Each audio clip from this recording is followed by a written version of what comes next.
Hello guys, welcome back to my how-to channel. In today's video, I'm going to show you how to use immersive view in Google Maps. First, open Google Maps on your phone. You can do it on any phone, maybe an iPhone or Android. Search for a location like a landmark or a popular area. Look for immersive view and tap on it.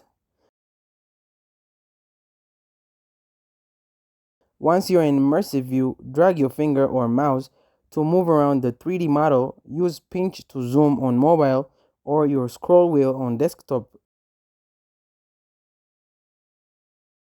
Slide the time bar to see how the area looks at different times of the day. Complete with lightning and traffic change. Immersive view isn't just about the visuals, it also shows if it's sunny, cloudy, or raining at your destination. Then you can plan your visit by checking the traffic density at different times, explore nearby attractions or restaurants highlighted in the view, and that's it.